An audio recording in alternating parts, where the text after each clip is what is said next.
கடை கைக்கு வந்த நேரம் உங்களுக்கு எல்லாம் நல்லதாவே நடக்குதுண்ணே. அது அப்படி இல்ல ப்ரோ. நான் அவன் லைஃப்ல வந்த நேரம் அவனுக்கு கடை கிடைச்சது.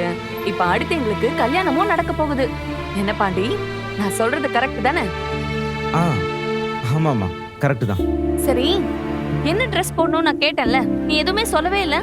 ஏய், உனக்கு என்ன பிடிக்குதோ அதை போடு. என்ன பாண்டி, நீ கொஞ்சம் கூட ரொமான்டிக்காவே இருக்க மாட்டேங்கிற. இது நம்ம வாழ்க்கையில எவ்வளவு பெரிய மொமெண்ட். கையில காஃபி எடுத்துக்கிட்டு உங்க எல்லாருக்கும் நான் காஃபி கொடுப்பேன். நான் உன்னை வெக்கப்பட்டு பார்க்கணும். நான் காஃபி கொடுக்கும் போது நீ அப்படியே ஓரக்கனால என்ன பாப்ப. நான் அப்படியே வெக்கப்பட்டு நிப்பேன். ஐயோ, நினைச்சாலே பா வெக்கமா வருது.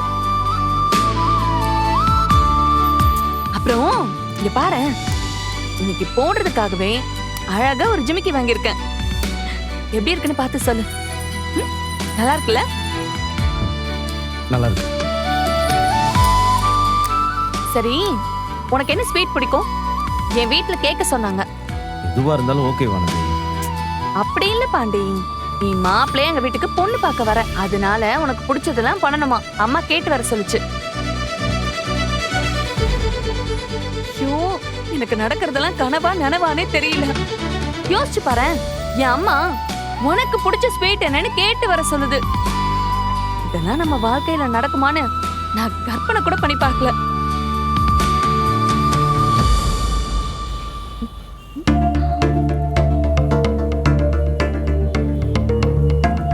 பாண்டி, இந்த உலகத்துலதான் இருக்கியா? கேக்குறேன்டி, சொல்லு. நான் எவ்வளவு சந்தோஷமா பேசிட்டு இருக்கேன், நீ என்ன ஆர்வமே இல்லாம இருக்க? நீ என்ன எனக்கு தெரியாதாளா? உன்னை பொண்ணு பார்க்க வர்றதுல எனக்கு என்ன ஆர்வம் இருக்க போகுது? சரி, பொண்ணு பார்க்க ஆர்வம் வேண்டாம், ஆனா நிச்சயதார்த்தம் கல்யாணம் எல்லாம் நடக்கும்ல, அத நினைச்சு சந்தோஷப்படலாம்ல. அதெல்லாம் நினைச்சு சந்தோஷம் தானே? சந்தோஷம் தாண்டி. அப்புறம் எங்க வீட்டுக்கு வரும்போது சும்மா வெறுங்கையை வீசிட்டு வராத, எனக்கு ஏதாச்சும் வாங்கிட்டு வா. நான் என்ன வாங்கிட்டு வர்றது? வீட்டுல வரும்போது நிறைய வாங்கிட்டு வருவாங்கல்ல. அவங்க பூ பழம்னு வாங்கிட்டு வருவாங்க, நீ ஏதாச்சும் எனக்கு ஸ்பெஷலா வாங்கிட்டு வா. நான் நெட்ல எல்லாம் பாத்திருக்கேன், சர்ப்ரைஸா பொக்கே கொடுப்பாங்க, இல்ல ரிங்க கொடுப்பாங்க. ஒரு பையன் பொண்ணு பார்க்க வரும்போது போன் எல்லாம் கிஃப்ட் பண்ணானா, ஆனா நீ எனக்கு போன் ஏற்கனவே வாங்கி கொடுத்துட்ட, அதனால அதெல்லாம் வேண்டாம், வேற ஏதாச்சும் வாங்கிட்டு வா.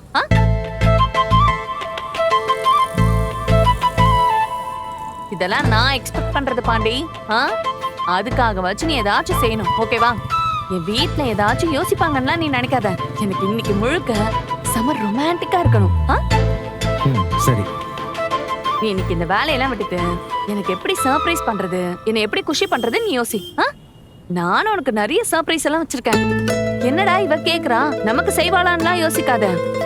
உனக்கு இந்த வானத்தை நிறைய சர்ப்ரைஸ் வச்சிருக்கேன். நான் கிளம்புறேன், சாயங்காலம் வந்துரு, சரியா? நான் வரேன். சரி ப்ரோ, அங்க பாருங்க, உங்களை யாரோ கூப்பிடுறாங்க. கூப்பிடுறானுங்களா?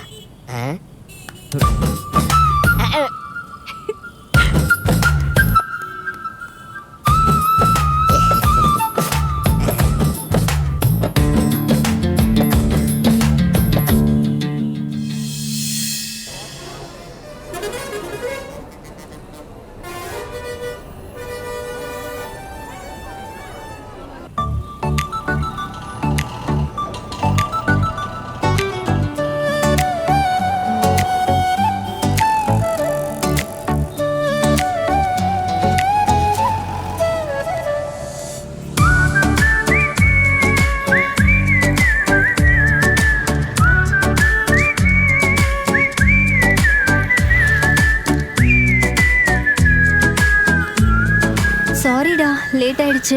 இல்ல அதெல்லாம் இன்னும் டைம் இருக்கு. டிக்கெட் எடுத்துட்டல? எடுத்துட்டேன். சரி, அப்ப போவோமா? யாருக்கும் தெரியாம சேஃபா போயிட்டு வந்துருவோம். என்ன ஏன் வீட்டுக்கு தெரியாம சினிமாவுக்கு போனது இல்லையா? அப்படி இல்ல, ஃப்ரெண்ட்ஸ் கூட சினிமாக்கெல்லாம் போயிருக்கேன். அப்ப கூட அண்ணன்ட்ட சொல்லிட்டு தான் போவேன். அண்ணன் ஓகேன்னு தான் சொல்லுவேன். அண்ணனே சில சமயம் டிராப் பண்ணிட்டு பிக்கப் பண்ணிட்டுலாம் போவோம்.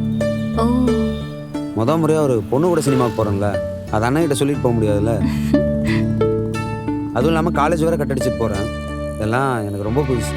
நானும் நிறைய காலேஜ் கட்டடிச்சிருக்கேன். கட்டடிச்சிட்டு ஃப்ரெண்ட்ஸ் கூட ஜாலியா சினிமாக்கெல்லாம் போயிருக்கோம். ஆனா ஒரு பையன் கூட சினிமாவுக்கு போறது இதுதான் ஃபர்ஸ்ட் டைம்.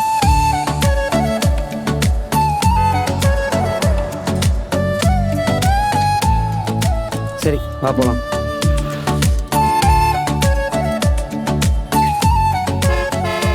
பார்த்து இது இவ்வளோ அவசரமா போகிறோம்.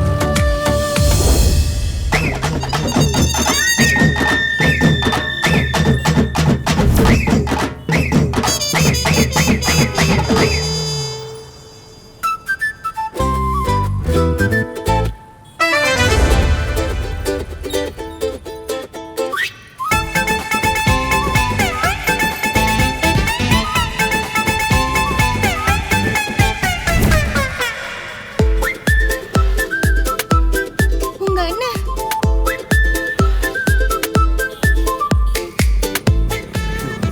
இங்க வா, இந்த பக்கம் வா, இந்த பக்கம் வா.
உன் அண்ணன் என்ன இந்த பக்கம் வராரு? அதான் எனக்கு ஒன்றும் புரியல. சவாரி போகாமல் எதுக்கு இங்கே சுற்றிட்டு இருக்குன்னு தெரியலையே. எனக்கு அண்ணனை பார்த்து பயம்லாம் கிடையாது. இப்போ கூட உன்னை கூட்டு போய் நீ தான் லவர்னு சொல்லிடுவேன். ஆனால் அண்ணனுக்கு ஒரு மாதிரி ஃபீல் ஆயிருமே தான் யோசிக்கிறேன். உங்க அண்ணனுக்கு என்ன ஃபீல் ஆக போகுது? அதான் உன் அண்ணனுக்கு கல்யாணம் ஆயிடுச்சுல. இருந்தாலும் ஒரு சின்ன ஹிஸ்ட்ரி இருக்குல்ல. நாம் அதை கடந்து வந்துட்டோம். ஆனால் அண்ணன் நம்மளை ஒன்றா பார்த்தா தேவையில்லாத கேள்விலாம் கேட்கும்.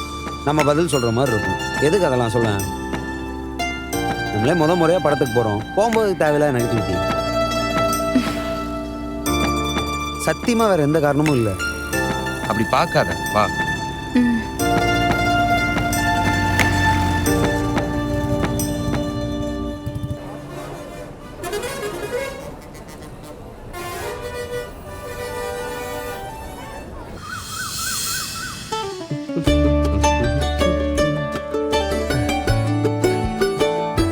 டேய் என்னடா ரெடி ஆயிட்டியா?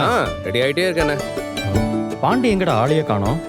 அதெல்லாம் வந்துருவாண்ணே, தான் டைம் இருக்குல்ல. டேய் என்னமோ உனக்கு பொண்ணு பார்க்க போற மாதிரி காலையில இருந்து ரெடி ஆயிட்டே இருக்க. நான் கடைக்கு போகும்போது கண்ணாடி முன்னாடி நிக்க ஆரம்பிச்சேன். நான் போய் பூ பழம்லாம் வாங்கிட்டு வந்துட்டேன். இன்னும் நீ கண்ணாடி முன்னாடி இருந்து நகரல. அண்ணே அதை விடுண்ணே. ஆமா, எதுக்கு இந்த பூ பழம்லாம்? நம்ம பொண்ணு பார்க்க தானே போறோம், நிச்சயம் பண்ணவா போறோம். இப்ப நம்ம நிச்சயம் பண்ண போறோம்னு வையேன், அப்ப இதெல்லாம் தூக்கிட்டு போலாம். பொண்ணு பார்க்க போறதுக்கு எதுக்குன்னு இதெல்லாம்? கரெக்டு தான்டா. ஆனா வானதி நமக்கு தெரிஞ்ச பொண்ணு இல்ல, கையை வீசிட்டா போக முடியும். கரெக்டு தானே. டேய் வாரி வாரி இருக்கிற முடியெல்லாம் கொட்டிட்டு போகுறா. ஆனா வாய வைக்காதுண்ணே, ஏற்கனவே எனக்கு அந்த பயம் இருக்கு. ஆமா, சும்மா கண்ணாடி முன்னாடியே இருந்தா. எங்க படிச்சவங்க தானே நீங்க, இப்படி தகாத வார்த்தையெல்லாம் யூஸ் பண்ணி எப்படி திட்ட முடியுது? ஸ்மார்ட். வாங்க வாங்க வாங்க, உங்களுக்கு அதான் வெயிட் பண்ணிட்டு இருக்கேன். வந்துட்டியாப்பா? என்ன? கொடுப்பா, நீ ரெடி ஆயிடு, கிளம்பு. ஏங்க உங்களுக்காக தான் பூ வாங்கிட்டு வந்தேன். இல்ல, பாண்டிக்கு பொண்ணு பார்க்க போறோம்ல, எப்படியும் நீங்க சாரி கட்டுவீங்கன்னு தெரியும். அதுக்காக தேடி கண்டுபிடிச்சு அதான் உங்களுக்காகவே பூ வாங்கிட்டு வந்தேங்க.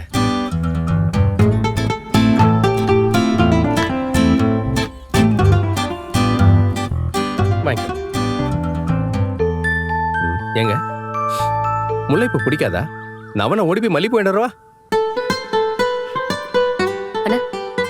நான் இவர்கிட்ட கொஞ்சம் பேசணும். நான் பேசிட்டு வரேன். நீங்க எதுவும் தப்பா எடுத்துக்காதீங்க.